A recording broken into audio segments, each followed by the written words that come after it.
বিপদ আপদ যখন আসে, বন্যা দুর্যোগ যখন আসে, প্রাকৃতিক দুর্যোগ যখন আসে, তখন আমাদের করণীয় কি?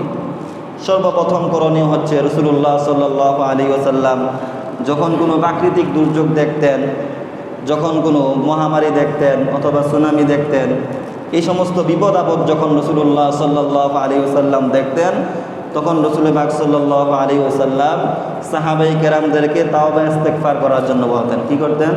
তাওবা ইস্তেগফার করার জন্য বলতেন। কারণ তাওবার মাধ্যমে, ইস্তেগফারের মাধ্যমে আল্লাহ রাব্বুল আলামিন বান্দার জীবনের সংকট দূর করে দেন, বান্দার মুসিবত দূর করে দেন, বিপদ আপদ দূর করে দেন। হাদিসের মধ্যে রাসূলুল্লাহ সাল্লাল্লাহু আলাইহি ওয়াসাল্লাম বলেন, মান লাজিমাল ইস্তিগফার জাআলাল্লাহু লাহু মিন কুল্লি দীকিন মাখরাজা ওয়া মিন কুল্লি হাম্মিন ফারাজা ওয়া রাযাকাহু মিন হাইসু লা ইয়াহতাসিব। নবীজি বলেন, কোনো ব্যক্তি যদি দৈনন্দিন ইস্তিগফার করে, আস্তাগফিরুল্লাহ আস্তাগফিরুল্লাহ রাব্বি মিন কুল্লি যামবি ওয়া আতুবু ইলাইহি, কোনো ব্যক্তি যদি দৈনন্দিন এইভাবে ইস্তেগফার করতে থাকে, আল্লাহ তাআলার কাছে ক্ষমা চাইতে থাকে, তো আল্লাহ রাব্বুল আলামিন তার জীবনটাকে সহজ করে দিবেন। সুবহানাল্লাহ বিহামদি।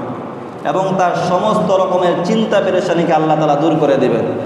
ওয়া রাযাকাহু মিন হাইসু লা ইয়াহতাসিব, এমন জায়গা থেকে আল্লাহ তাআলা তার রিজিকের ব্যবস্থা করবেন যেটা সে কল্পনাও করতে পারে না।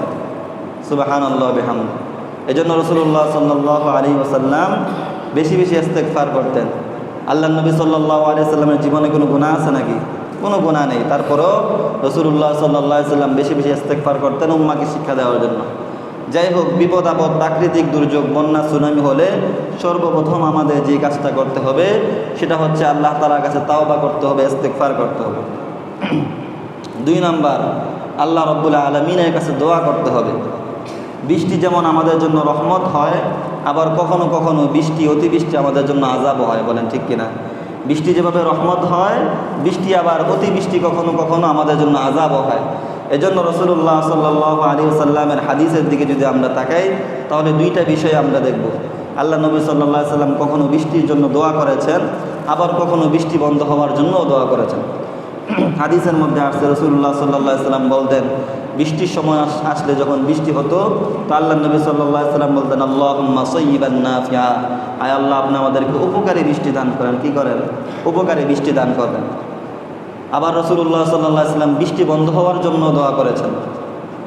হাদিসের মধ্যে আসছে, বাইনামা খাতাবান নবী সাল্লাল্লাহু আলাইহি ওয়াসাল্লাম, একবার জুমার দিন রাসূলুল্লাহ সাল্লাল্লাহু আলাইহি ওয়াসাল্লাম জুমার পূর্ব মুহূর্তে খুতবা দিতেছিলেন, বয়ান করতেছিলেন। এক সময়, এমন সময় একজন ব্যক্তি আল্লাহ নবী সাল্লাল্লাহু আলাইহি ওয়াসাল্লামের কাছে আসলো, এসে বলল, ইয়া রাসূলুল্লাহ কাহাতুল মাতর, দীর্ঘদিন যাবৎ আমাদের মদিনায় বৃষ্টি হচ্ছে না, মানুষ অনেক কষ্টে আছে, আপনি একটু আল্লাহ তাআলার কাছে দোয়া করেন যাতে করে আল্লাহ রাব্বুল আলামিন আমাদেরকে বৃষ্টি দান করেন। তো রাসূলুল্লাহ সাল্লাল্লাহু আলাইহি ওয়াসাল্লাম আল্লাহ তাআলার কাছে দোয়া করলেন, আল্লাহ রাব্বুল আলামিন বৃষ্টি দিলেন। ওই সময় আল্লাহ রাব্বুল আলামিন বৃষ্টি দিয়ে দিলেন। সুবহানাল্লাহ। বর্ণনাকারী, হাদিস বর্ণনাকারী হযরত আনাস রাদিয়াল্লাহু তাআলা আনহু বলেন যে জুমার নামাজ পড়ে আমরা মসজিদে যাওয়ার অবস্থায় আমাদের বৃষ্টি শুরু হয়ে গেল। সুবহানাল্লাহ। এটা রাসূলুল্লাহ সাল্লাল্লাহু আলাইহি ওয়াসাল্লামের মুজিজা। দোয়ার সাথে সাথে আল্লাহ তাআলা বৃষ্টি দিয়ে দিলেন এবং এই বৃষ্টি টানা 1 সপ্তাহ ধরে মদিনার মধ্যে চলতে থাকলো এবং মদিনার বিভিন্ন জায়গায় পানি জমাট হয়ে গেল, মানুষের মধ্যে আবার কষ্ট শুরু হয়ে গেল।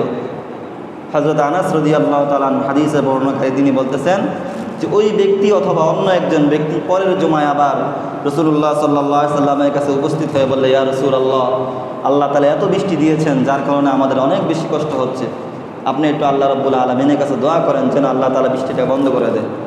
রাসূলুল্লাহ সাল্লাল্লাহু আলাইহি ওয়াসাল্লাম দোয়া করলেন, আল্লাহুম্মা হাওয়ালাইনা ওয়ালা আলাইনা, আয় আল্লাহ বৃষ্টি আপনি আমাদের থেকে সরিয়ে দেন, অন্যদিকে দিয়ে দেন। আনাস রাদিয়াল্লাহু তাআলা আনহু বলেন যে আমি দেখলাম যে বৃষ্টিগুলো, মেঘমালা যেগুলো ছিল, আল্লাহ তাআলা এগুলোকে সরিয়ে দিয়েছেন, মদিনার আশেপাশে মেঘগুলো চলে যেতে আমি নিজের চোখে দেখলাম। সুবহানাল্লাহ বিহামদিহি।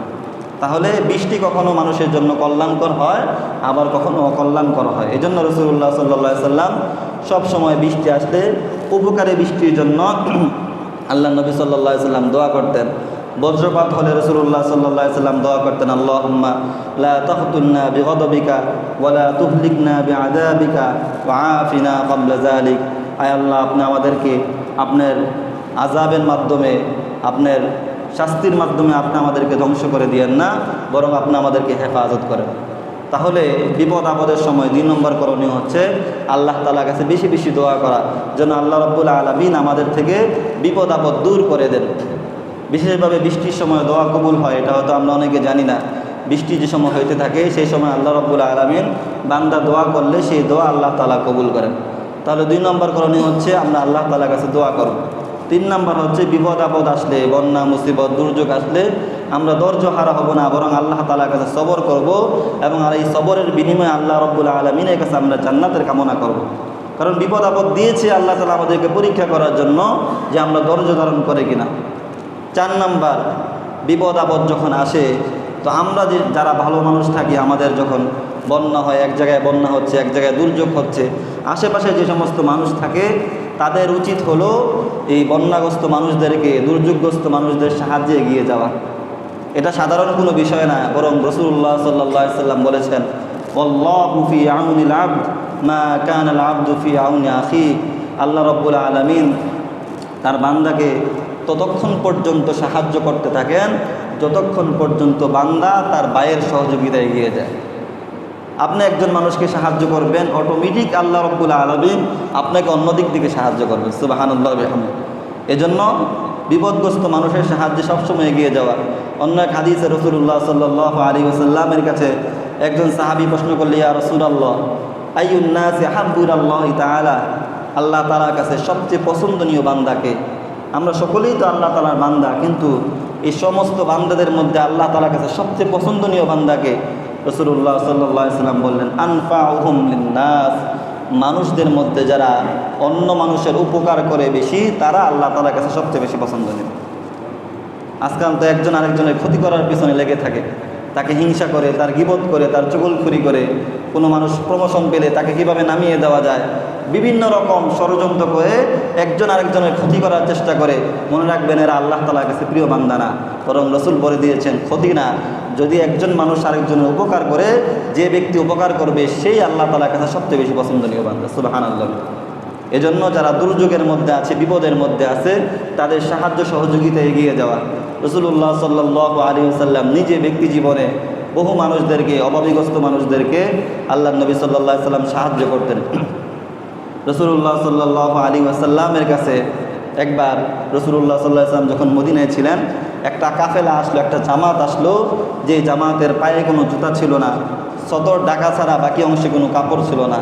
খুব দরিদ্র একটা জামাত আল্লাহর নবী সাল্লাল্লাহু আলাইহি ওয়াসাল্লামের কাছে আসলেন। রাসূলুল্লাহ সাল্লাল্লাহু আলাইহি ওয়াসাল্লাম তাদের এই অবস্থা দেখে রাসূল পাক সাল্লাল্লাহু আলাইহি ওয়াসাল্লামের চেহারা পরিবর্তন হয়ে গেল। নামাজের সময় হয়ে গিয়েছে, রাসূলুল্লাহ সাল্লাল্লাহু আলাইহি ওয়াসাল্লাম নামাজ আদায় করলেন। নামাজ আদায় করার পর সাহাবায়ে কেরামদেরকে নিয়ে ভাষণ দিলেন এবং এই দরিদ্র মানুষদেরকে সাহায্য করার জন্য আল্লাহর নবী সাল্লাল্লাহু আলাইহি ওয়াসাল্লাম পরামর্শ দিলেন। সাহাবায়ে কেরাম প্রাণ উজাড় করে সেই দরিদ্র মানুষদেরকে সাহায্য করেছিলেন। সুবহানাল্লাহ। এবং রাসূলুল্লাহ সাল্লাল্লাহু আলাইহি ওয়াসাল্লাম নবুয়তের পূর্বেও আল্লাহর নবী সাল্লাল্লাহু আলাইহি ওয়াসাল্লাম মানুষদেরকে অকাতরে দান করতেন, গরিবদের পাশে দাঁড়াতেন, অসহায় মানুষদেরকে সাহায্য সহযোগিতা করতেন। রাসূলুল্লাহ সাল্লাল্লাহু আলাইহি ওয়াসাল্লামের উম্মত হিসাবে আমাদেরও দায়িত্ব, আমার মুসলিম ভাই, আমার একজন প্রতিবেশী মানুষ, আমার দেশি মানুষ, সে যদি বিপদের মধ্যে থাকে, বন্যা কবলিত জায়গায় থাকে, দুর্যোগের মধ্যে থাকে, তার পাশে দাঁড়ানো রাসূলুল্লাহ সাল্লাল্লাহু আলাইহি ওয়াসাল্লামের একটা সুন্নাত। আমরা যারা পারি ইনশাআল্লাহ তাদের পাশে দাঁড়াবো। বহু মানুষ ব্যক্তিগত উদ্যোগে, অনেকে সাংগঠনিকভাবে চট্টগ্রামের বিভিন্ন জায়গায় সাহায্য সহযোগিতা নিয়ে গেছে না?